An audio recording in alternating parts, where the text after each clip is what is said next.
할렐루야. 하나님께서 오늘 이 오후 시간에도 주의 은혜를 사모하여 모인 여러분들에게 또 아까 이제 말씀을 드리니까 오후에 꼭 가셔야 될 분들이 안 가시고 계시대요. 그런 사모하는 심령에 주께서 채우실 줄로 믿습니다. 오늘 이 오후 시간에도 하나님의 성령의 역사가 강력하게 우리 가운데 일어나기를 간절히 바랍니다. 오늘 말씀의 제목이 바람을 보지 말라고 그랬어요. 근데 바람이 보입니까? 안 보여요. 성경은 오늘 여기 30절에 바람을 보고 무서워 빠져가는지라 그랬어요. 왜 바람을 보았다 할까? 신앙의 상태를 얘기하는 거예요. 신앙의 자세. 우리가 자꾸 신앙의 자세가 흐트러지면 안 돼요. 그래서 우리 세상에서 사람들에게 습관이라는 거 있는데 습관은 나쁜 습관은 빨리 고쳐야 돼요. 그게 지혜로운 방법이죠. 3살 버릇이 80까지 가잖아요. 그러니까 잘못된 것 있으면 즉시로 고치는 것이 사람도 아주 현명한 사람입니다. 근데 우리 신앙생활도 역시 마찬가지예요. 신앙생활에도요. 잘못된 신앙이 있으면 고쳐야 될 줄로 믿습니다. 그래서 오늘 우리가 가지고 있는 이 잘못된 어떤 신앙의 습관들을 벗어버리고 진짜 우리가 가져야 될 신앙생활이 무엇인가 한번 찾아가는 그러한 시간이 되었으면 좋겠습니다. 어느 집에 엄마가 아들에게, 아주 어린 아들에게 이렇게 이야기했어요. 좀 시골에 마당이 넓은 집이죠. 뭐라고 그랬냐면은 얘야 밖에 가서 빗자루 좀 갖다 줄래? 그랬습니다. 그랬더니 아이가 뭐라고 그랬냐면은 엄마 무슨 말씀이세요? 지금 밖이 너무 어두워요. 깜깜한데 내가 무서워서 어떻게 나가요? 나 못해요. 안 해요. 엄마가 뭐라 그러냐면은 얘야 예수님이 밖에 계시는데 뭐가 무서워. 예수님이 너랑 항상 같이 계셔. 네 곁에 계시다고.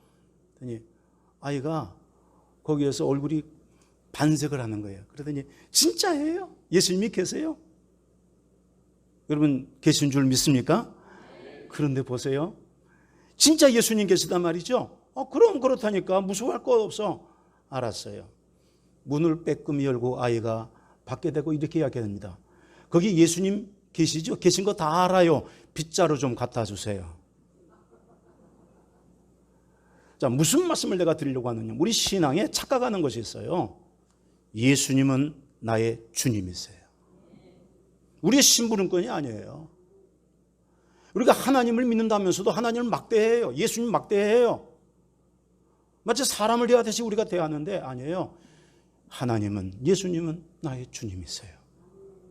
나의 주인이시란 말이에요. 나의 아도나이예요. 내 삶을 주관하시는, 그래서 내가 속해 있는 그러한 주님. 우리가 결단코 잊어버리지 않기를 간절히 축원합니다. 그래서 만약에 아까 그 어린아이 얘기처럼 그렇게 신앙생활하는 사람이 있다면 참으로 어리석은 사람이에요. 아까 제가 선물을 드렸더니 제가 부자라서 여러분들에게 선물 드린 게 아니고 제 돈은 든 거 하나도 없습니다. 우리 사위가 그 화장품 회사를 하거든요. 근데 연예인 샴푸를 이제 만들고 연예인들이 많이 사용하니까 연예인 샴푸로 소문나고 그래요. 근데 제가 사위한테 늘 그러죠. 너희의 기업, 그 형제들이 같이 이제 해요. 사업을 하는데 너희의 그 기업은 여호와의 것이다. 야훼 것이다. 하나님의 것이지 주님의 것이지 너희의 것이 아니야. 하나님께 항상 영광을 돌려라. 그래서 선교했는데 많이 사용해요.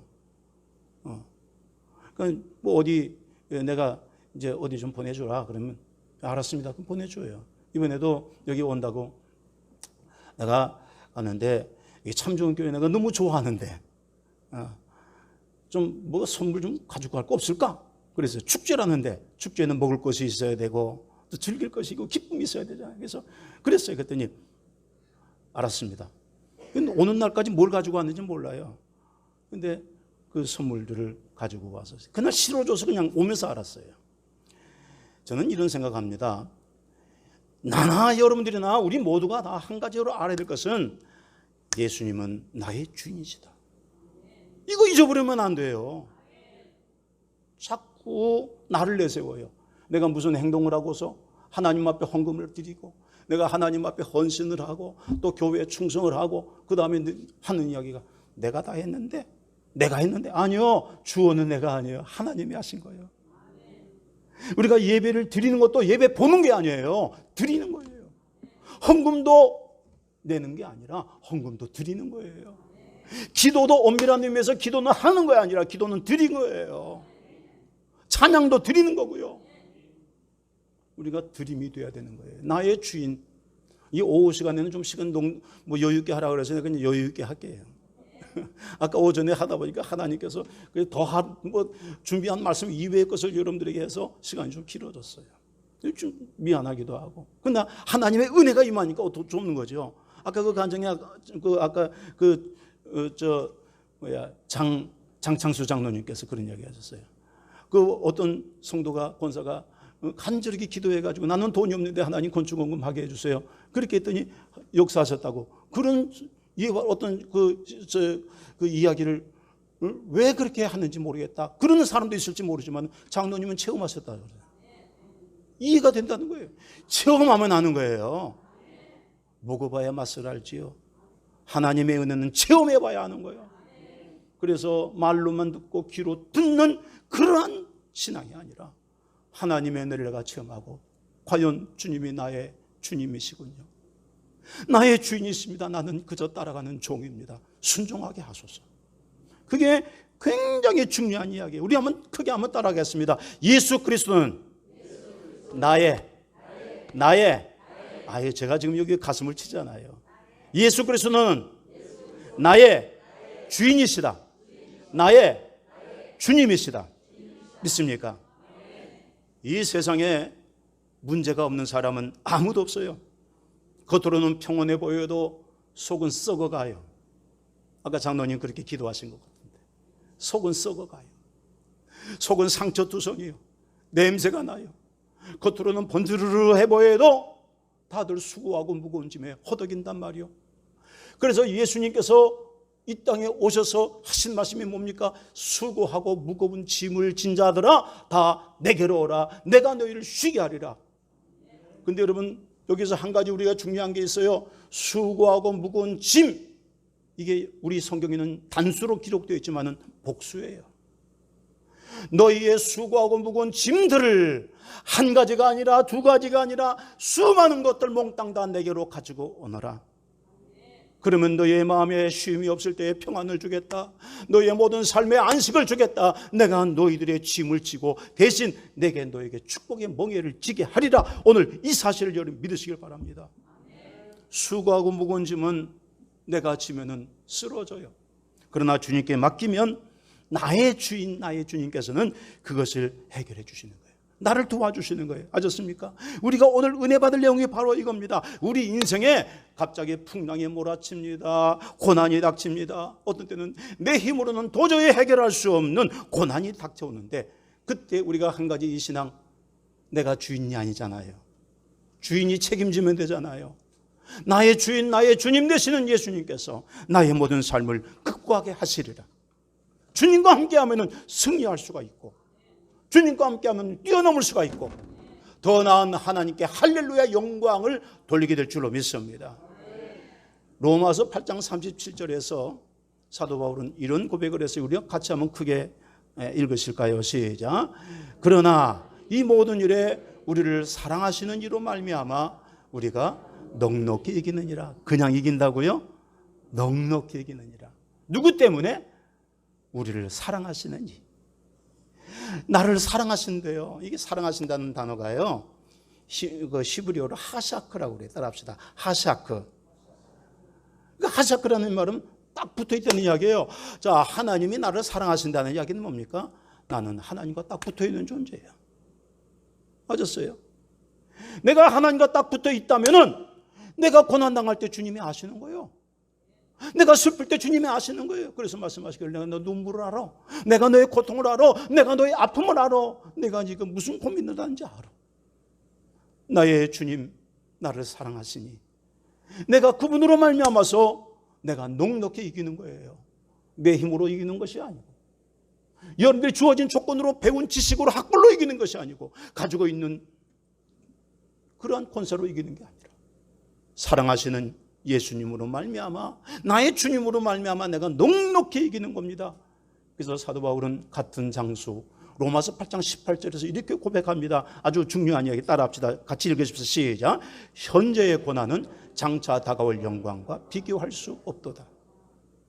거기에 옛날 성경에는 뭐라고 되느냐, 현재의 고난은 장차 다가올 영광과 좋기라는 단어가 들어갔어요. 좋기 비교할 수 없다.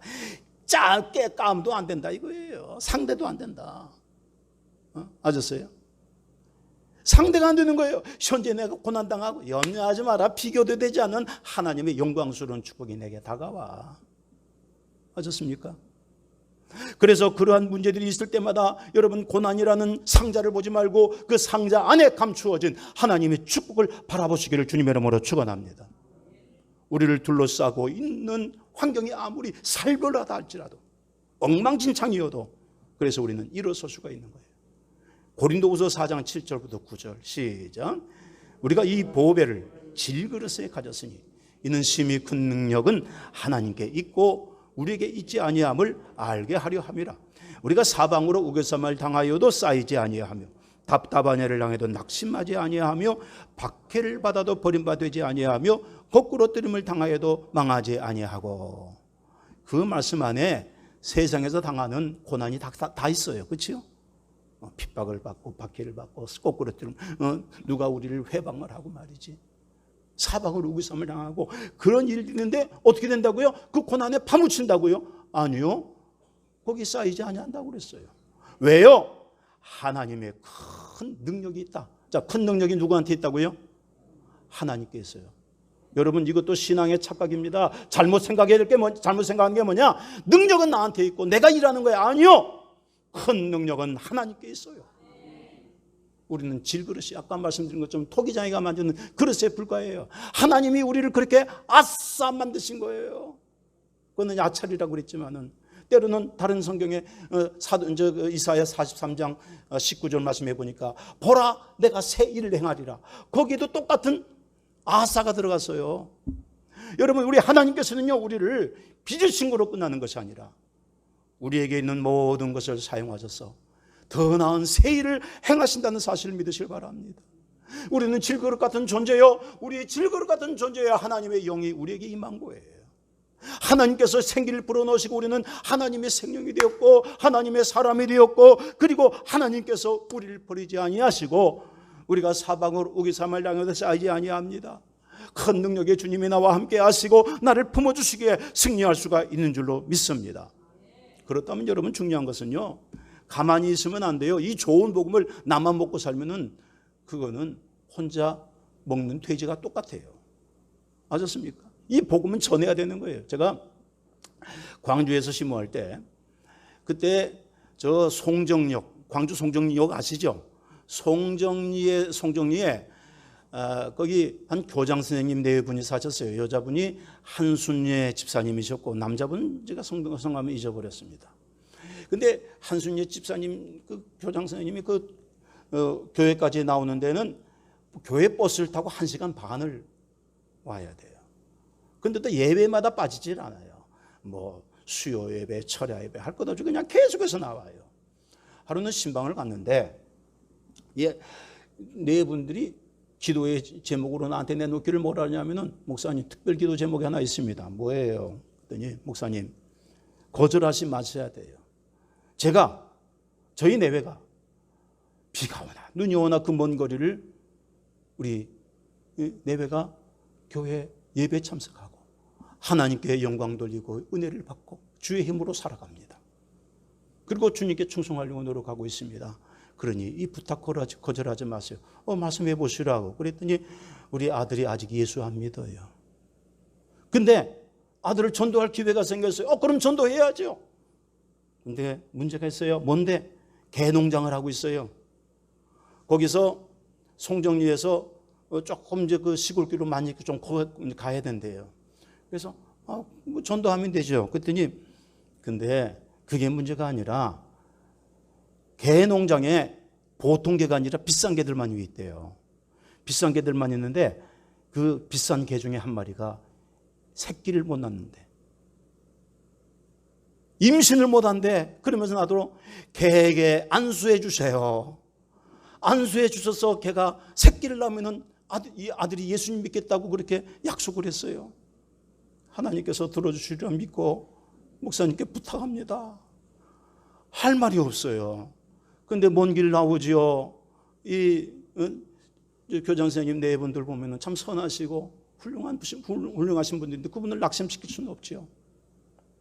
그래서 하나님께 이렇게 기도했습니다. 하나님께서는 성경 말씀에 육축도 집안에 새끼들도 가축의 새끼들도 복 주신다고 하셨는데 하나님 세상에 사람에게 머리에 손을 얹고 안수하는 건 보아서도 짐승에게 손을 얹는 거는 아무리 찾아봐도 없는데 이게 역사적인 기록인데 물론 신앙적이진 않지만은 그래도 믿음으로 간구합니다. 나는 개의 머리에 안수하는 것이 아니라 개가 새끼를 낳기 위해서 기도하는 것이오니 책임은 하나님이 져주시옵소서. 하나님 죄송합니다. 그렇게 하고서 약속을 했어요. 그리고 가는데 이제 그 다음에 날짜를 잡아가지고 가는데 뜨거운 여름철이에요. 여름달인데 차가 가다가 그때 프레스토라는 차를 이제 승용차를 타고 있었는데 차가 가다가 퍼졌어요. 고장이 나서 길거리에서. 거기 차가 안 다니는 농로에 그냥 비포장길이에요. 그리고 거기서 뜨거운 볕에 이제 뜨거운 볕을 이제 맞으면서 성도들이랑 이제 구역장이랑 뭐 집사들이랑 해서 이렇게 걸어가고 있는데 땀이 뻘뻘 나고 지나가는 차라도 요즘 잡을 텐데 참 안타깝더라고. 아주 한참 가야 되는데. 근데 마침 저기서 먼지를 펄펄 날리면서 뭐가 오냐면 경운기가 한 대 오더라고. 트랙터가. 그래서 세웠어요. 좀 태워주세요. 저기 개농장 가는데. 그랬더니 트랙터에서 다 태워드릴 수 있는데요. 그런데요. 택시비 내세요. 그래서 그 당시에 그 광주에서 이게 뭐라고 그러지? 밥상 하나가 800원 할 때인데 얼마를 줬느냐? 3,000원을 줬어. 요즘으로 말하면은 몇만 원을 준 거야. 트랙터를 타고. 난 비싼 트랙터 택시를 탔다니까요. 경운기 택시를 타고서는 들어가가지고 공장을 보니까 개가 얼마나 큰지요. 내 등치만 해요. 이게 도저히 내가 가까이 갈 수가 무서워서. 그랬더니 안 문대. 개에게 깎아가지고 손을 얹어서 기도해달래. 그래서 하나님 약속했죠. 하나님께 분명히 약속을 부탁드렸죠. 하나님 도와주세요. 저는 아무 능력 없습니다. 내가 무슨 죄가 있습니까? 당신의 백성 한 영혼을 살리기 위해서 돼지도 죽이신 하나님이신데 하나님 저를 통하여 이 아들 영혼 구원을 위해 개에게 임신시켜 주시옵소서. 그렇게 기도했네. 그랬더니 개가 말이죠. 아멘 하는지 고개를. 근데 그 개가 나았을까요? 안 나았을까요? 나았어요. 그래 그 아들이 구원받았다니까. 자, 내가 왜 이런 말씀을 여러분들이 드리느냐 하면은 여러분들이 바로 그런 증인들이 돼야 돼요. 증거가 있는 증인들. 하나님께서 나와 함께 하신다. 큰 능력이 질그릇 같은 나에 있는 것이 아니라 나를 품고 계시는 주님 안에 있는 거예요. 주님의 큰 능력이 여러분 가운데 임하면은 여러분 우리의 모든 삶에 하나님이 돌보실 뿐만 아니라 우리를 통하여 승리의 하나님을 증거할 수 있는 증인 삼아주시는 줄로 믿으시길 바랍니다. 사도행전 1장 8절 말씀에 보면은 뭐라고 그랬어요? 너에게 성령이 임하시면 너희가 무엇을 받고? 권능을 받고. 권능을 받는데 그리고 예루살렘과 온 유대와 사마리아와 땅끝까지 이르러. 저는 땅끝이라는 이야기를 오늘 이 전주 땅에 이르러서 주의 증인이 되게 하실 줄로 믿습니다. 믿으시면 두 손 들고 크게 아멘. 우리 시시하게 그냥 겨우 내 신앙 유지하려고만 하지 말고 여러분 이러한 주님의 증인 되기 위해서 하나님께 구하고 하나님의 살아계심을 체험하는 그래 나의 주님 되시는 우리 하나님을 증거하고 자랑할 수 있는 여러분 모두가 되기를 간절히 축원합니다. 오늘 본문의 24절 한번 읽어보실까요? 시작. 바람이 거스름으로. 자, 다시 시작. 바람이 거스름으로 물결로 말미암아 고난을 당하더라. 저기는 다 보냈네. 난 부분적으로만 했고. 중요한 포인트가 뭐냐? 바람이 거스르다는 이야기는 뭔 줄 아십니까? 맞바람 치는 거예요. 맞바람 치는 거예요. 여러분, 우리의 모든 삶에 여러분 기억해야 될 것은요, 인생에 맞바람이 칠 때가 있어요. 그때마다 고통을 당하잖아요. 오늘 여기 예수님께서는요, 이 사건 이전에 오병이의 기적을 행하셨어요. 그리고 그 기적을 행하신 다음에 제자들에게 말씀하십니다. 야, 나는 산에서 기도 좀 하다 갈 테니까 너희들 먼저 바다를 건너가거라. 그래서 제자들이 예수님 없이 배를 타고 건너갔습니다. 배를 타고 건너갔는데 밤 사경에 거기 어마어마한 태풍을 만났어요. 바람을 만났어요. 고난이 닥친 것입니다. 그들 중에는 바로 그 장소, 그 바다에서 고기를 잡던 베테랑 어부들도 있었어요. 베드로 같은 사람들. 그런데 그 출신이, 그 경력이, 그런 이력서가 아무런 소용이 없었습니다. 아, 틀렸구나. 큰일 났구나. 끝장났네. 죽었구나. 바로 그런 순간에 더 깜짝 놀랄 일이 벌어졌습니다. 거센 바람을 유유히 제치고 한 분이 찾아왔어. 예수님이 찾아오신 거예요. 자, 예수님이 누구십니까? 믿음의 조상 아브라함이 믿었던 하나님이요. 맞았어요? 그 로마서 4장 18절 그 아브라함이 믿었던 하나님이 어떤 하나님이요? 같이 시작. 기록된 바 내가 너를 많은 민족의 조상으로 세웠다 하신과 같으니 그가 믿은 바 하나님은 죽은 자를 살리시며 없는 것을 있는 것으로 부르시는 이신이라. 자, 죽은 자를 살리신대요. 없는 것을 있는 것으로 부르신대요. 이게 창조주 하나님이고 살아계신 하나님이죠. 능력의 하나님이죠. 그렇지 않습니까? 자, 그렇다면은 이 배에서 고난을 당하고 있는 제자들은 누구의 제자입니까? 예수님의 제자예요. 자, 예수님의 제자라는 이야기는 뭡니까? 예수님께서 바로 직전에 오병이의 기적을 행하셨지요. 눈먼 자도 고치셨지요. 병든 자를, 온갖 병든 자를 고쳐주셨습니다. 그것을 목격했던 사람들이야. 그리고 예수님의 말씀을 가장 가까이서 들으면서 믿음의 훈련을 받았던 사람들이요. 그렇다면 그들은 말이죠, 이렇게 생각해야 돼. 야, 우리가 믿는 하나님, 예수님, 우리가 따라다니는 예수님, 기가 막힌 기적의 주님이셔. 그러니까 염려할 것 없어. 바람이 불어도 아유 괜찮아. 그러고서 담대하게 나가셔야 되는데 이들은 이렇게 생각했어요. 야, 우리가 안 그래도 지금 풍랑을 만나서 죽을 똥살똥하고 있는데 흰옷 입은 사람까지 나타난 거 보니까 유령이구나. 그러면서 그들이 그냥 다리에 맥이 풀리고 좌절할 수밖에 없었습니다. 그들은 한 가지를 놓친 거예요. 나의 주인이 누구신가를 놓친 겁니다. 나의 주인은 예수님이에요. 나의 주님이셔. 나의 아도나이셔.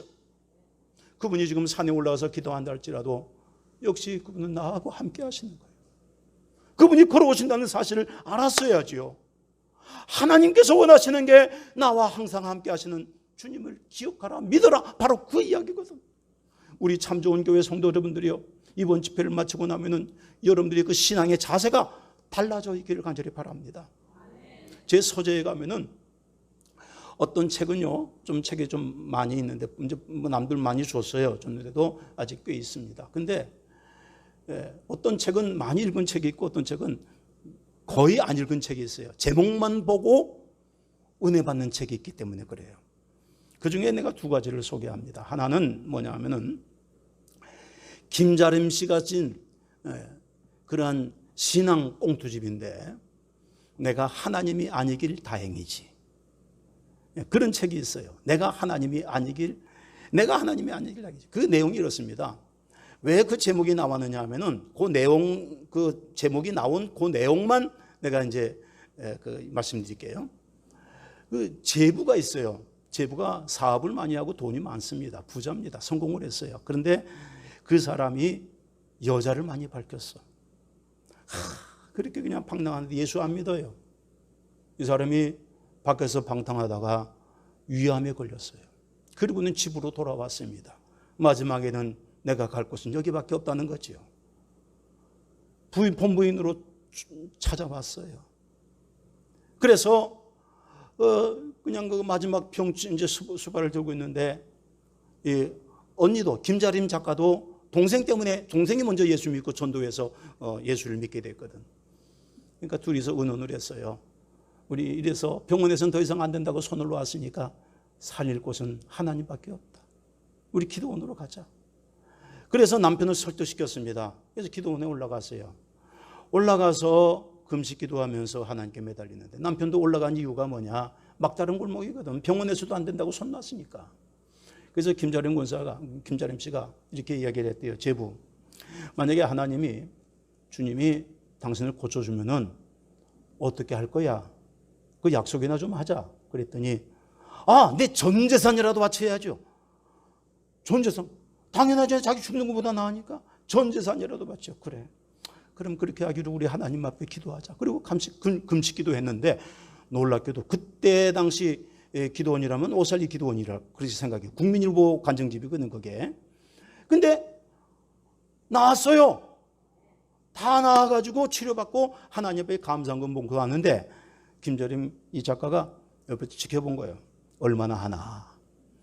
봉투에다가 지갑에서 8만 원을 세워가지고 딱 집어넣더래. 그걸 보고서 옆에서 속이 나가지고 이걸 그냥 내가 하나님이 아니길 다행이지. 내가 하나님에서는 쥐어박았다는 이야기 여기 부러졌나? 내가 하나님이 아니길 다행이지. 내가 하나님이었다. 너 죽었어. 그 이야기를 쓴 거예요. 나는 그 제목만 보고 나는 은혜를 받아요. 내가 어떤 일을 할 때마다 혹시 누군가 나에게 내가 하나님이 아니길 다행이지 너 지금 뭐하니? 이 말씀을 왔을까 봐 내가 항상 겸손해질 수밖에 없어. 사랑하는 성도 여러분들이요, 여러분들의 삶에도 바로 이와 같은 간증들이 있어야 되는데 절대로 하나님을 실망시킨 간증이 아니라 하나님을 실망시킬 존재에서 하나님께 영광 돌리는 존재로 바뀌어지기를 주님의 이름으로 축원합니다. 맞았습니까? 나를 살려주시는 주님 앞에 내가 못할 게 뭐 있어요. 그래서 그 김자린 작가가 그거를 쓴 거예요. 참 우리 사람들이 환경에 따라서 조금씩 변하는 것 같아요. 참 안타까운 일이요. 근데 또 하나는 저기 지금 나와 있는데 프란시스 쉐퍼 박사가 쓴 책입니다. 유명하신 분이에요. 이분이 쓴 책의 그 제목이 거기 계시며 말씀하시는 하나님이라는 책입니다. 책 제목이 번역이 된 게 그래요. 원래 원제는 이렇습니다. He is there. 그는 하나님은 거기 계신다. 주님은 거기 계신다. And he is not silent. 그분은 절대로 조용하지 않으시다.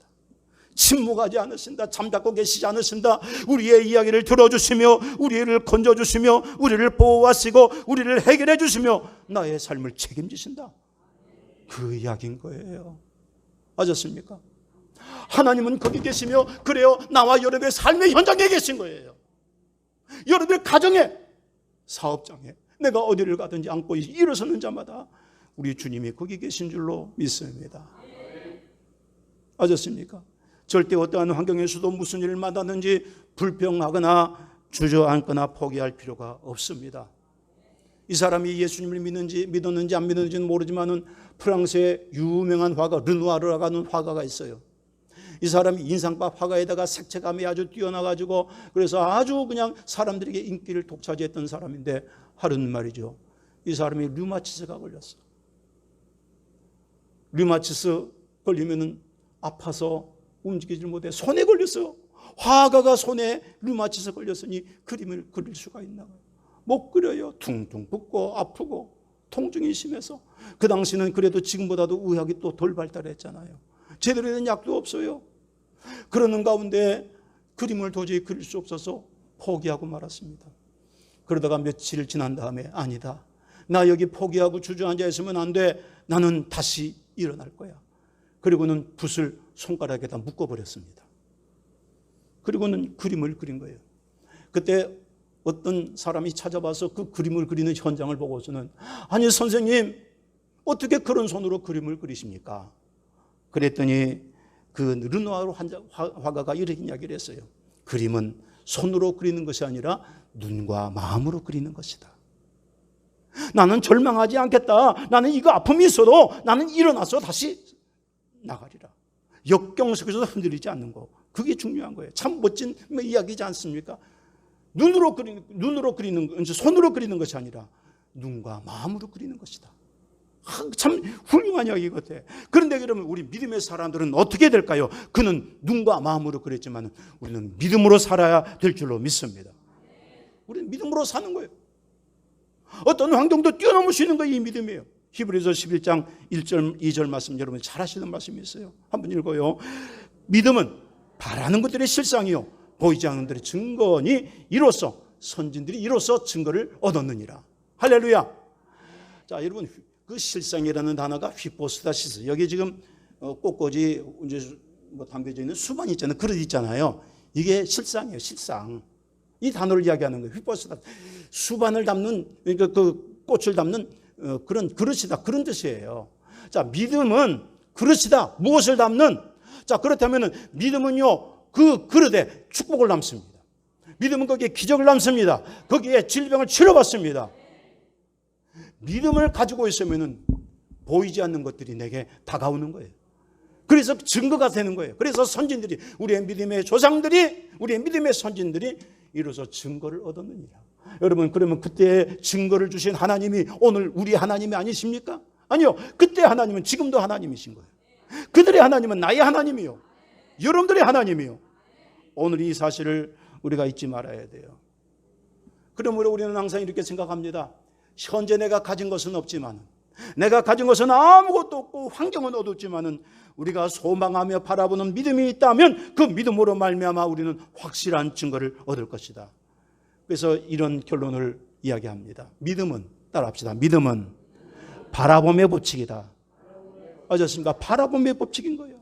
환경을 바라보지 마세요. 주변에 없는 것들을 바라보지 마시고 무엇을 바라보냐? 나를 일으켜 주실 주님을 바라보게 되기를 간절히 축원합니다. 오늘 본문의 예수님의 수제자 베드로는 거센 바람을 보다가 그만 물속에 빠져 죽을 뻔했습니다. 말씀을 드렸죠. 바람을 볼 수가 없는데 바람을 보았다가 빠져들어갔다는 이야기는 그 신앙의 자세가 예수님만을 바라보지 못했다는 이야기입니다. 우리가 망하는 이유, 사람들이 망하는 이유가 환난 때문에 망하는 게 아니요, 내게 있는 약점 때문에 망하는 게 아니요, 내가 잘못된 걸 바라보니까 망하는 거예요. 주님 바라보면 되는데, 아셨습니까? 하나님을 향한 믿음을 가지고 있어야 되는데 오늘 이게 30절을 보세요. 아까 말씀드렸죠. 바람을 보고 무서워 빠져가는지라. 왜 바람을 보아? 보이지 않는 바람을 왜 보아? 신앙의 자세가 그런 거거든. 베드로가 처음에 예수님을 바라보았을 때는 바다 위를 또한 걸을 수 있었어요. 예수님 나를 걷게 하소서. 그래서 예수님께서 오라 하셔서 바다 위를 걸어갔습니다. 그런데 바람을 바라보는 순간 물속에 빠져들어간 거죠. 우리가 항상 느끼는 부분이 있습니다. 이 베드로는 거기에 베테랑 어부요, 고기를 잡는 일에 그보다 뛰어난 사람이 없었습니다. 그런데 베드로도 물속에 빠져들어갈 때는 죽을 수밖에 없는 거지. 나는 이거 전공이요, 난 이거 전문이요, 내가 제일 잘해. 아니요, 그것 때문에 여러분들이 잘 되지 않습니다. 하나님이 도와주셔야 잘 되는 거예요. 나 이거 전공이 아닌데 나는 아무것도 못해. 그것 때문에 망하지 않습니다. 하나님이 도와주시면 될 줄로 믿으시길 바랍니다. 우리는 살 길을 찾아야 돼요. 그 살 길이 뭡니까? 주님을 찾는 겁니다. 내게 닥쳐온 문제를 해결하고 능히 일으켜 주실 주님을 우리가 바라보는 것, 그게 굉장히 중요한 거예요. 그래서 오늘 주님을 찾아야 돼. 예레미야 29장 13절, 두 성경 구절을 읽을 텐데 한번 크게 읽어봅시다. 13절 시작. 너희가 온 마음으로 나를 구하면 나를 찾을 것이요 나를 만나리라. 여러분 한 가지 숙제가 해결돼요. 내가 왜 구하는데도 만나지 못했을까? 온 마음을 바치지 않았기 때문에 그런 거예요. 온 마음을 바쳐서 주여 도와주세요, 만나주세요. 그러면 나를 찾을 것이요 나를 만나리라. 이게 약속의 말씀이요. 자, 시편 50편 15절 또 기가 막힌 말씀이에요. 시작. 환난 날에 나를 부르라. 내가 너를 건지리니 내가 나를 용화롭게 하리라. 자, 환난을 향해서, 근데 환난에 빠진 내가 하나님 앞에 뭐 하라고요? 부르짖으라. 하나님을 부르라 이거예요. 하나님을 부르자 찾으면은 하나님이 어떻게 하신다고요? 건져주신다. 자, 여기서 끝나는 게 아니에요. 우리 기독교는 이거 여기서 끝나지 않습니다. 기억하세요. 건져주시고 환난을 당하고 건져주시면 지친 상태, 풀이 죽은 상태, 헝클어진 상태, 아무것도 아닌 상태예요. 근데 그 다음 말씀이 네가 나를 영화롭게 하리라. 하나님을 영화롭게 한대. 하나님을 영화롭게 하려면 내 존재가 어떻게 돼야 돼요? 쪼그란 방탱이? 아니요. 깨진 거 그대로? 아니요. 하나님께서 우리를 새롭게 만드셨어. 축복하셨어. 증거를 주셔서 나의 하나님이 이렇게 축복하셨다. 할렐루야. 그래서 그 성도들이 늘 하는 이야기가 있어요. 우리의 생활은 할렐루야가 된다.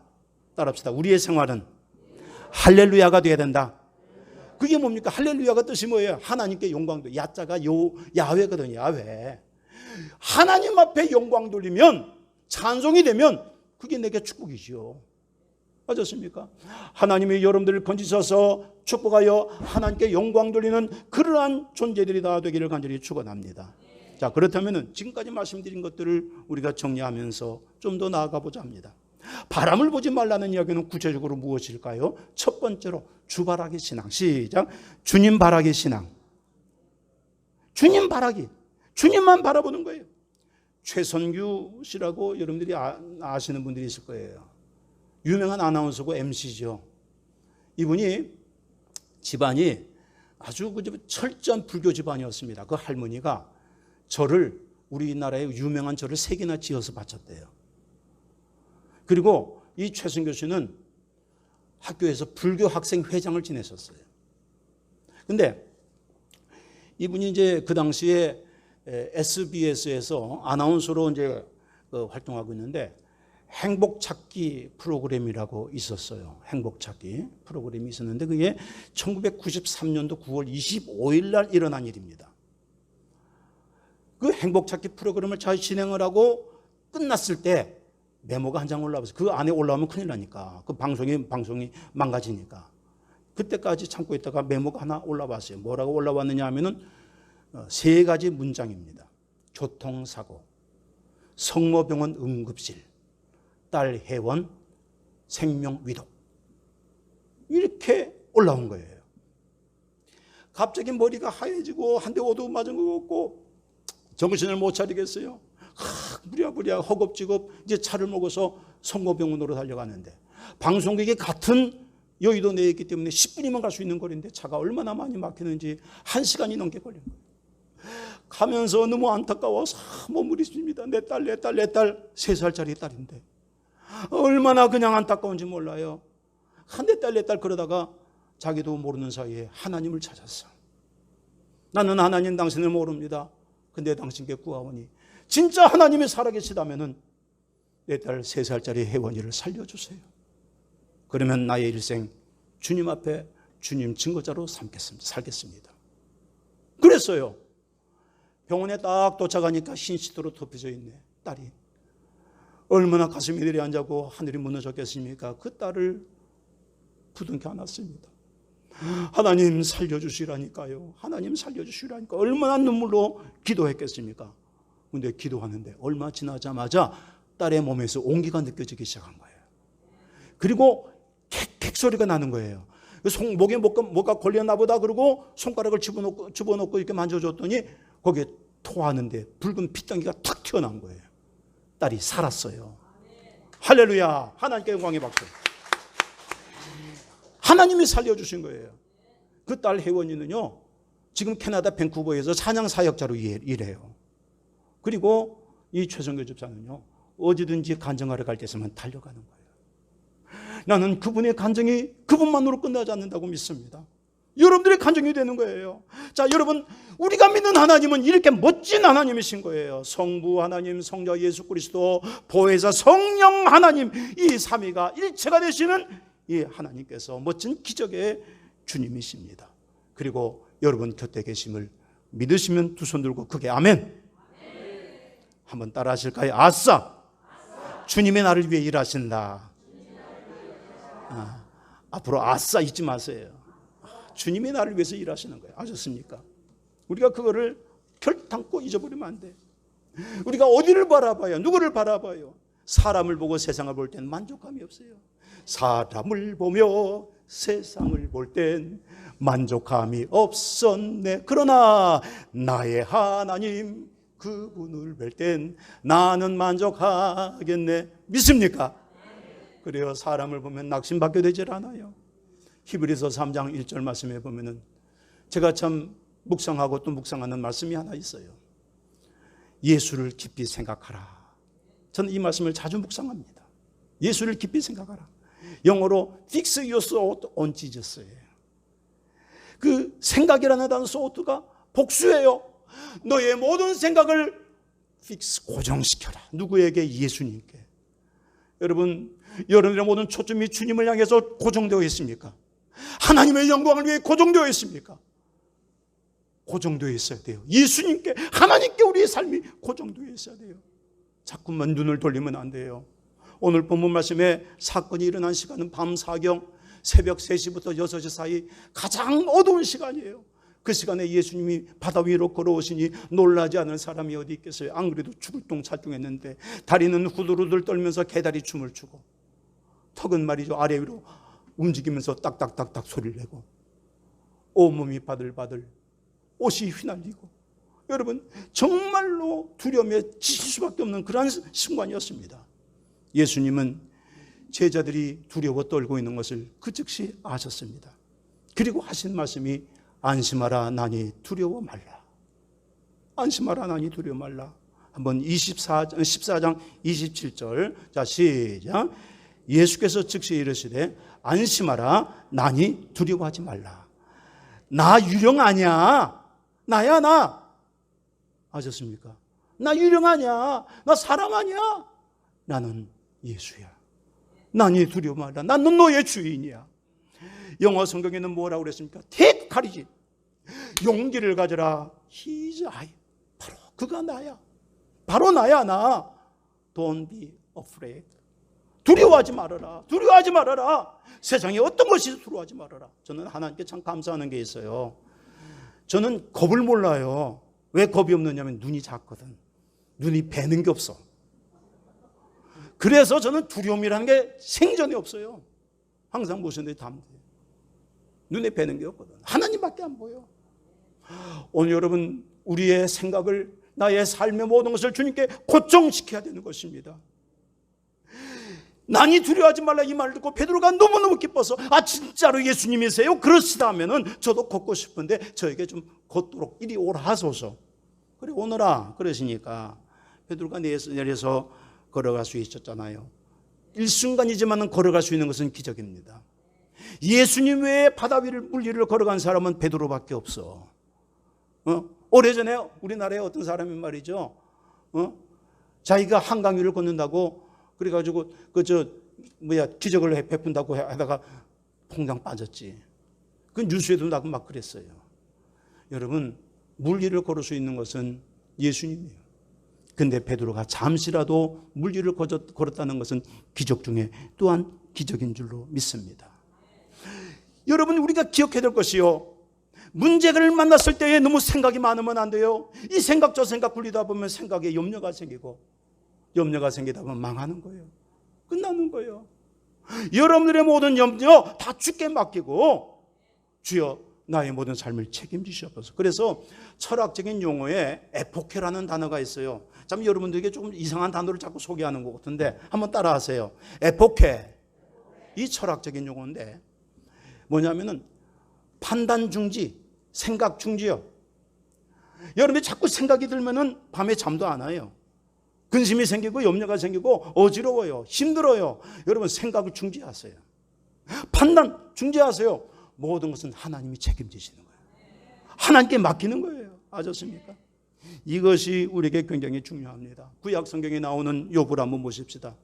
욥은 성경의 뒤편에 나오지만은 그러나 아브라함과 같은 시대의 사람이에요. 동시대의 사람이에요. 역시 아브라함처럼 하나님을 잘 섬겼어요. 의로운 사람이에요. 그리고 축복을 받아서 아주 그냥 행복한 갑부입니다. 근데 사탄이 그걸 가만 보니까 사탄은 여러분들이 아시면 시기하는 존재잖아요. 가만히 보니까 하나님 믿는 사람이 잘 되는 게 싫어. 그래서 하나님 앞에 사이에 이간질 시킵니다. 저놈이 왜 잘 됐는지 아세요? 하나님이 너무 축복하시니까 그래요. 그래서 이 욥에게 이 사탄은 시련의 바람을 불게 합니다. 갑자기 환란의 바람이 불어오는데 조금 사이를 두고 왔으면 좋았는데 한꺼번에 몰아닥쳤어. 스바 사람들이 쳐들어와서 소와 나귀를 빼앗고 그 돌보던 종들을 다 죽여버렸네. 또 하늘에서는 불이 확 떨어지더니 들에서 있던 그 양과 종들이 다, 이 양과 그리고 돌보던 종들이 다 죽었네. 또 한 번은 말이죠. 그 다음에 이어서 갈대아 사람들이 쳐들어왔어요. 갈대아 사람들이 쳐들어와서 그래서 낙타를 빼앗아요. 낙타는 사막이나 광야에서 아주 훌륭한 최고의 운송수단이에요. 낙타를 빼앗고 돌보던 종들을 죽였습니다. 있는 재산이 다 날아가는 거지요. 허무합니다. 근데 뒤이어서 또 아주 끔찍한 일이 벌어졌습니다. 10남매가 있었는데 10남매 형제들이 우애가 깊어서 서로 사랑하고 아주 서로 그냥 교제를 잘하고 그랬는데 장남의 집에 모여서 잔치를 베풀고 음식을 나누고 사랑을 나누고 있었는데 그만 갑자기 큰 바람이 불어서 폭삭 내려앉았어. 깔려 죽었습니다. 다 죽었어. 그러니 그것만 해도 이 욥이 얼마나 가슴이 그냥 내리치겠습니까? 정말로 견딜 수 없는 고통이 찾아왔었는데 뒤이어서 이 욥에게 발바닥부터 정수리까지 피부병이 걸렸어요. 종기가 나서 너무너무 가려워. 깨진 기와장으로 가려움을 좀 해결해보자 뻑뻑뻑 긁어도 가려움이 해결되질 않아.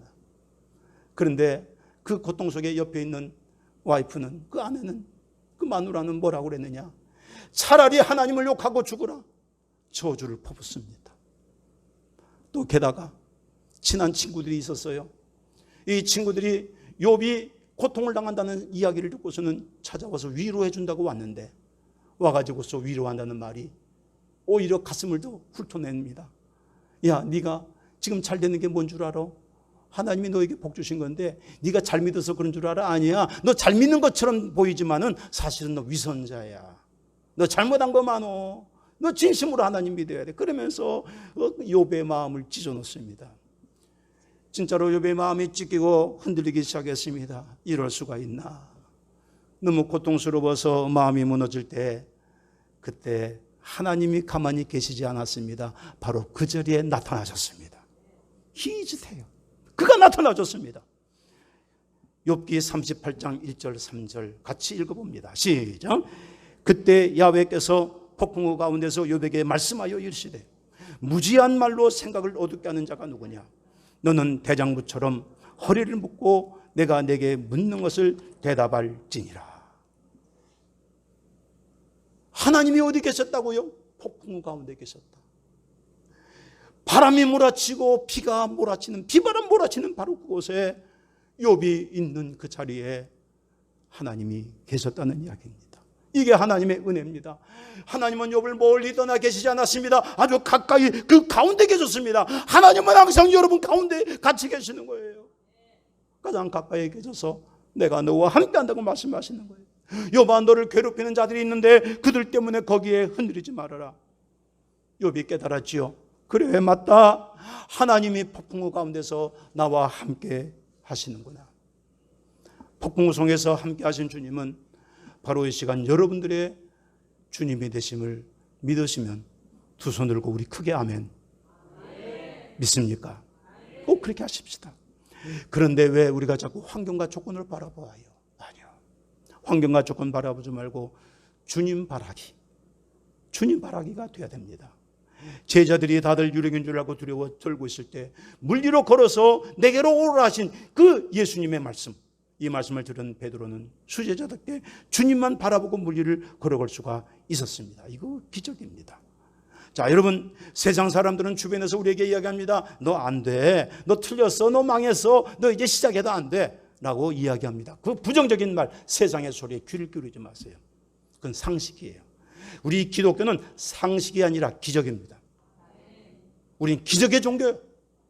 따라합시다. 기독교는 상식이 아니라 기적이다. 상식을 뛰어넘어서 역사하시는 하나님의 기적이 우리 가운데 있는 줄로 믿습니다.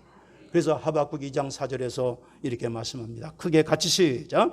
의인은 믿음으로, 그의 믿음으로 말미암아 살리라. 누구의 믿음으로? 그의 믿음, 나의 믿음으로. 내 믿음으로 옆 사람이 사는 게 아니라 내 믿음으로 내가 사는 거예요. 오늘 여러분들의 믿음으로 주님을 찾고 주님을 만나고 주님께서 살려주시는 기적이 일어나기를 바랍니다. 시편 73편에 보면은 다윗 왕 시절에 제사장을 하던 사람이 있습니다. 단순 제사장이 아니라 성가대 대장을 하던 사람이에요. 당시에 성가대는 찬양을 하는 사람은 제사장이거든요. 근데 그 중에서 성가대장이니까 믿음이 좋아요, 나빠요? 좋지요. 좋은 믿음의 사람인데, 근데 이 사람이 말이죠, 하루는 시험에 옴팍 들었어요. 시험에 들었는데 뭐냐? 이 불신자들 보니까, 하나님 안 믿고 악한 일을 행하는 자들 보니까 너무너무 잘 돼. 근데 하나님 믿는 사람 보니까 너무 그냥 힘들어. 다들 지쳐 있어요. 너무나도 가난하고 힘들고 안 되는 것 같아. 그래서 이럴 수가 있는가? 그 생각에 그만 시험거리가 된 거예요. 아마 누가 상담했는지 뭐 그런지도 모르겠어요. 근데 그 시험에 들었어요. 지금도 오늘날 성도들이 많이 가지고 있는 질문이기도 합니다. 오늘 이 자리에 계신 분들도 이런 생각들은 한번 해보신 것도 있을 거예요. 근데요, 이 아삽이라는 사람이 그 시험에 들어가지고 어느 정도로 시험에 들었느냐? 73편, 10편 73편 2절 같이 읽어봅니다. 시작. 나는 거의 넘어질 뻔하였고 나의 걸음이 미끄러질 뻔하였으니 이는 내가 악인의 형통함을 보고 오만한 자를 질투하였음이로다. 너무 잘 되는 거 보고 넘어질 뻔했어. 미끄러질 뻔했어.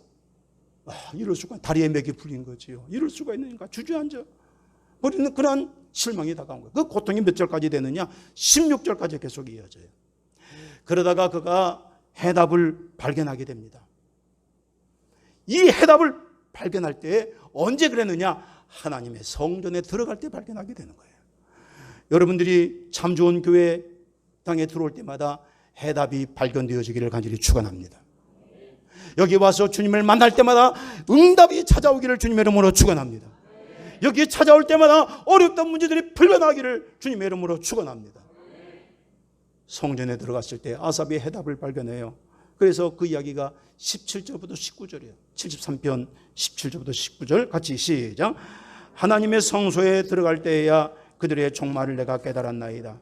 주께서 참으로 그들을 미끄러운 곳에 두시며 파멸에 던지시니 그들이 어찌하여 그리 갑자기 황폐되었는가? 놀랄 정도로 그들은 진멸하였나이다. 이게 아삽이 내린 결론이에요. 그렇군요.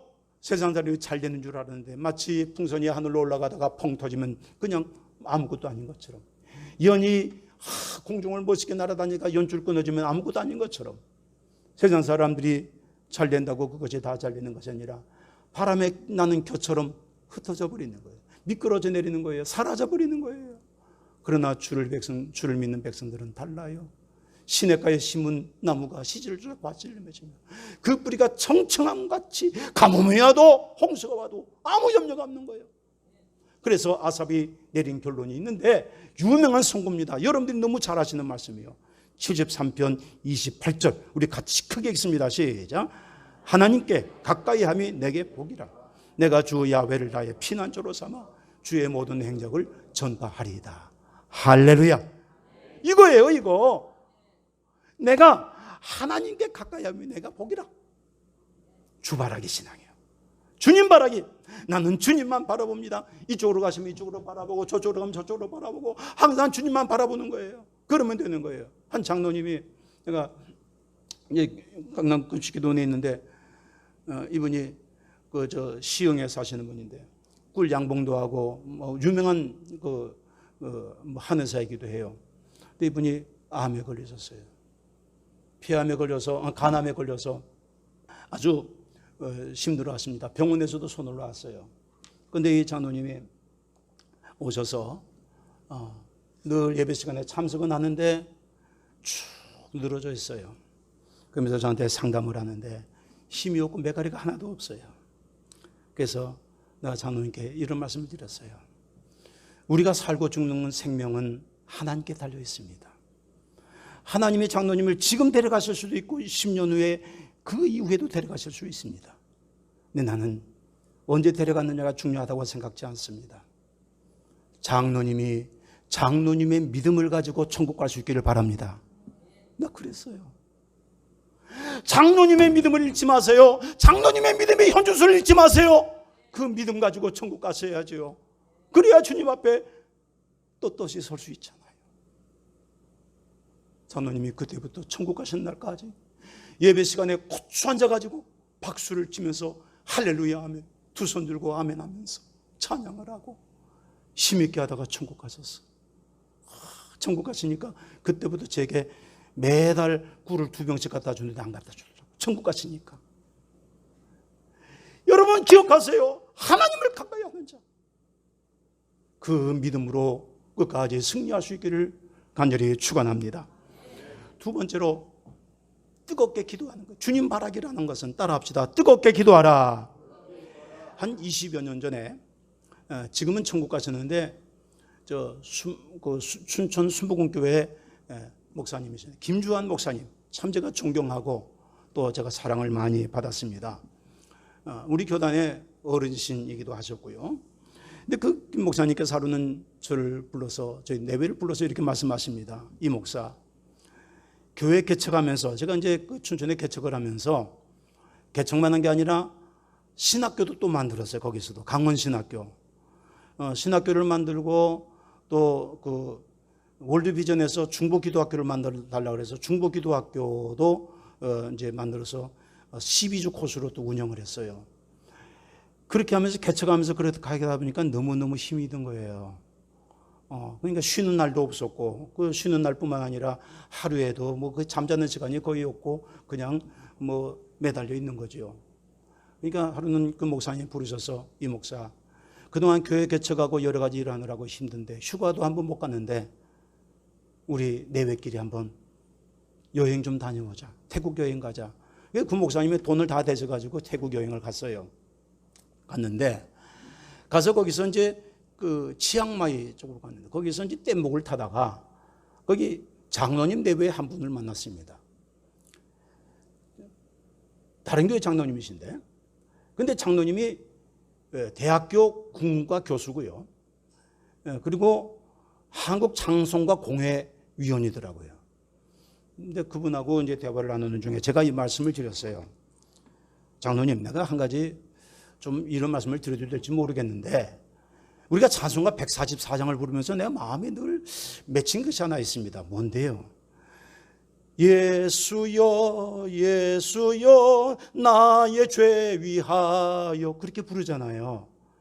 예수여라는 말을 그 다른 운율로 별로 지장 없는데 예수님으로 좀 바꿔주면 어때요? 우리가 사람을 부를 때도 누구님 그러는데, 그렇죠? 그러니까 예수님 부르는데 이름에 님자 좀 붙이면 어때요? 찬송가에 예수님 이름 안 붙이면 안 되나요? 붙이면 안 되나요? 그거 좀 마음이 좀 안타깝더라고요. 그랬어요. 그러고서 그 장로님 헤어졌습니다. 근데 얼마 안 지나서 찬송가가 개편이 됐어요. 21세기 찬송가로. 근데 지금 144장을 보세요. 예수님으로 바뀌어져 있어요.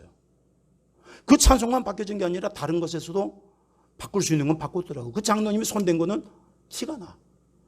그래서 내가 그때 아는 것이, 그 장로님이 나의 이 작은 목사의 소원도 들어주셨구나. 너무너무 가슴이 감사한 거예요. 그 찬송을 부를 때마다 내가 더 마음에 그냥 끌어올라요. 너무너무 감사해서. 주님을 더 찾게 되고 그래요. 근데 여러분, 우리에게는요, 그 장로님이 문제가 아니라 여러분들의 기도를 매번 항상 응답하시는 주님에 계신 줄 믿으시면 아멘 하시길 바랍니다. 기가 막히게 응답하시는 거예요. 그 아까 우리가 오전에 읽었던 말씀인데 한번 다시 읽겠습니다. 이사야 58장 9절 시작. 내가 부를 때에는 나 야훼가 응답하겠고 내가 부르짖을 때는 내가 여기 있다 하리라. 마태복음 7장 8절 시작. 구하는 이마다 받을 것이요 찾는 이는 찾아낼 것이요 두드리는 이에게는 열릴 것이니라.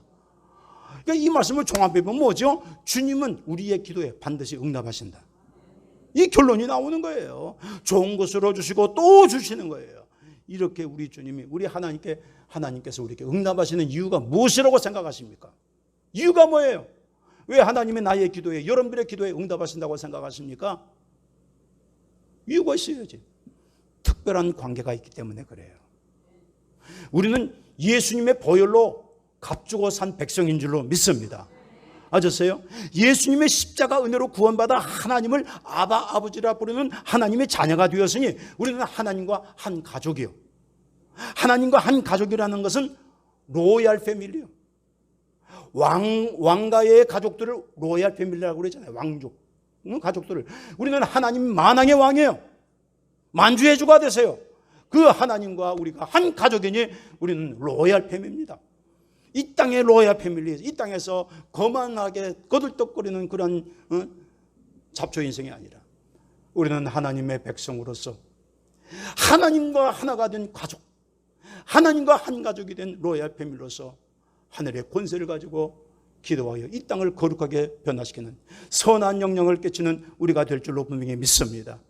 어느 날 말이죠, 재미난 부부 이야기인데, 어느 날 부부가 외출하다가 조그만 문제로 서로 다퉜어요.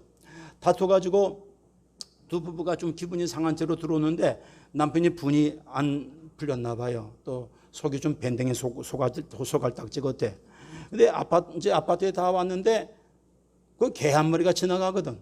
그 남편이 자기 부인을 조금 이렇게 심기를 건드렸어요. 좀 깔짝깔짝거리면서 좀 이제 그 이야기를 한 게 들어보세요. 뭐라 그러냐면, 여보, 저기 개가 지나가네. 당신 친척이야. 인사 좀 해. 그랬어요. 그러니까 이 부인이 화를 낸 게 아니에요. 아이고, 맞네. 진짜 친척이네. 아이고, 안녕하세요. 아주버님. 누가 당한 거예요?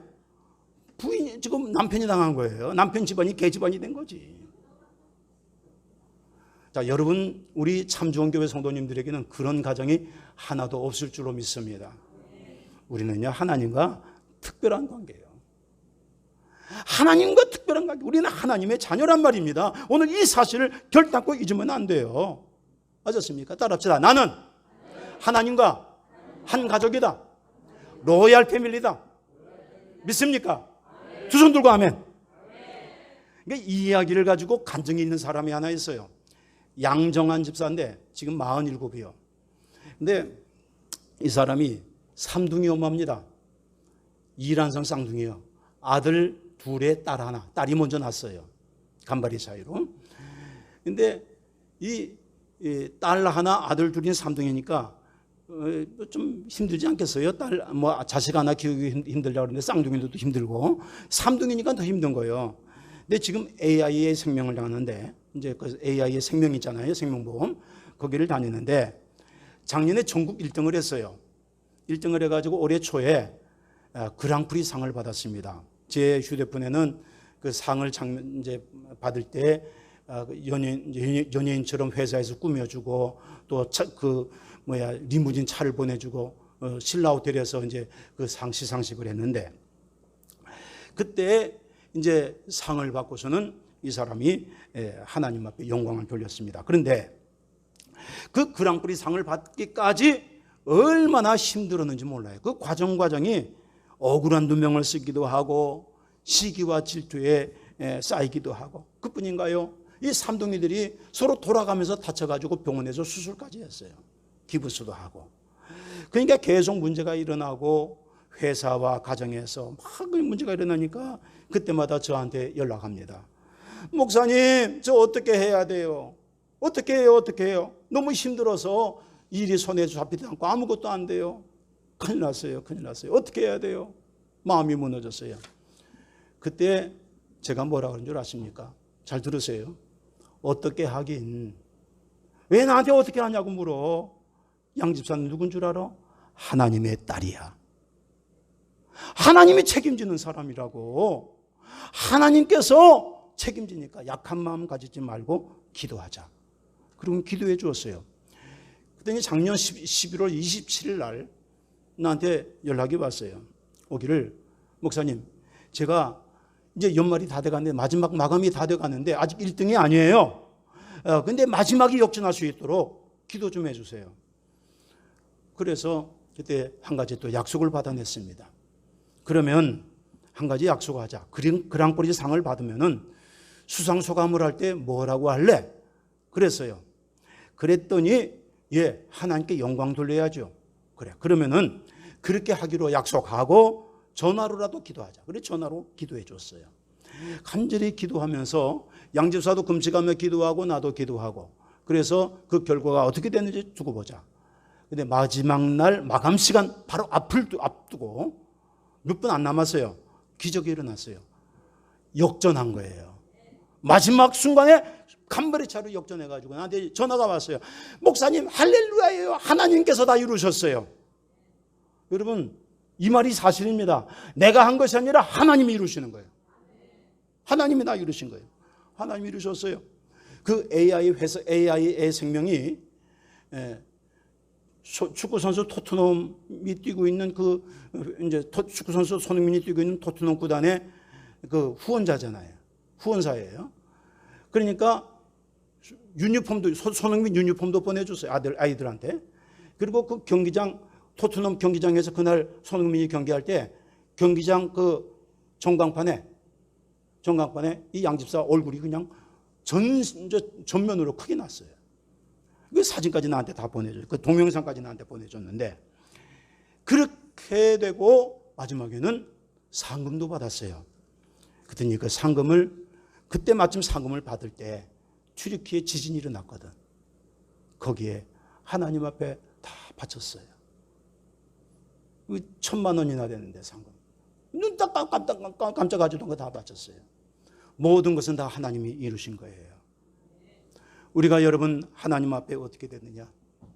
뜨겁게 기도하는 거예요. 내가 할 수 있다고 생각지 말고 내게 가능한 생각이 들지라도 하나님 도와주세요. 하나님의 도우심이 없으면 안 됩니다. 내 마음이 끓어서 뜨겁게 기도할 때에 하나님의 역사가 일어난다는 줄로 믿습니다. 시편 108편 6절 말씀 한번 읽어봅니다. 시작. 주께서 사랑하시는 자들을 건지시기 위하여 우리에게 응답하사 오른손으로 구원하소서. 주께서 응답하셨습니다. 무엇 때문에 응답하셨습니까? 기도했기 때문에. 어떻게 뜨겁게 기도했기 때문에. 자, 여러분, 우리가 주여 삼창하고 기도하자 그러잖아요. 아까 오전에도 주여 삼창했습니다. 근데 주여 삼창은 수리수리 마수리 같은 주문이 아니에요. 주문이 아니라 주여 삼창은 이겁니다. 주여 보시죠. 주여 들으시죠. 주여 응답해 주세요. 한번 따라 하십시다. 주여 보시죠. 주여 들으시죠. 주여 응답해 주세요. 이런 심령으로 주여 주여 주여 찾는 거예요. 뜨겁게 기도하면 승리합니다. 마지막 세 번째로 바람을 보지 말라는 말은 큰 믿음을 가지라는 뜻입니다. 따라합시다. 큰 믿음을 가지라. 시편 82편 10절 말씀에 내 입을 넓게 열라 크게 열라 내가 채우리라 말씀하셨습니다. 채우시는 분은 하나님이시고 우리는 입을 벌리면 되는 거예요. 믿음의 입을 넓게 열어서 크게 열어서 기도하면 채우시는 분은 하나님이시다. 우리가 믿음이 작아지면 증거가 나타나는 증상이 있어요. 감각적으로 살아요. 감정으로 살고 감각으로 살고, 그리고 어떤 사람은 지식으로만 살아요.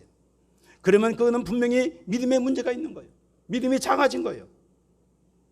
그래서 결국은 주변의 환경만 바라보고 낙심하게 됩니다. 예수님께서 물에 빠진 베드로를 건져주시면서 이렇게 꾸짖었습니다. 믿음이 작은 자여 왜 의심하였느냐. 31절 같이 읽어봅니다. 시작. 예수께서 즉시 손을 내밀어 그를 붙잡으시며 이르시되 믿음이 작은 자여 왜 의심하였느냐 하시고, 우리가 주님을 믿는다고 하면서도 설마 이루어질까? 아예 안 될 거야. 마음이 약해질 때가 있습니다. 의심이 들 때가 있습니다. 그럴 때마다 따라합시다. 여러분 교회에 한방이 있다 그랬죠? 뭐예요? 한방이 있다 말씀드렸죠? 사모님이 탁구 칠 때 나한테 영적 스매싱을 한방을 스매싱을 맺혔다 그랬죠? 여러분 기억하세요. 우리에게는 따라합시다. 사탄아 예수 이름 명하노니 물러갈지어다. 믿음을 쪼그라뜨리는 것이 있으면 즉시로 사탄아 내게서 물러갈지어다 외쳐야 되는 거예요. 의심이 들면 믿음이 쪼그라들고 두려움 무서움이 들어오는 거예요. 그러니까 예수님께서 믿음이 작은 자여 왜 의심하였느냐. 저는 오늘 이 오후 시간에 여러분들에게 이렇게 말씀드리고 싶습니다. 우리 바람 보지 마십시다. 억지로 보이지 않는 바람을 보려고 하지도 마십시다. 설사 보인다 하더라도 여러분 주님만 바라보기를 간절히 축원합니다. 저는 우리 참 좋은 교회에 많은 기적이 있기를 바랍니다. 많은 증거가 있기를 바랍니다. 여기서 나가는 모든 메시지가 다 전주 땅에서 증거가 되어서 훗날 우리 작은 교회에 하나님이 역사하셔서 이렇게 크게 이루셨도다. 작은 자가 천명을 이루고 약한 자가 강국을 이룰 것이라. 그 말씀처럼 여러분들의 교회가 그렇게 되어지기를 간절히 축원합니다. 할렐루야. 그렇게 되기로 소원하시고 또 믿으시면 두 손 들고 마지막으로 크게 아멘. 우리 찬송가 257장 마음에 가득한 의심을 깨치고, 여러분 의심을 깨쳐야 돼요. 우리 1절만 계속해서 부르겠습니다.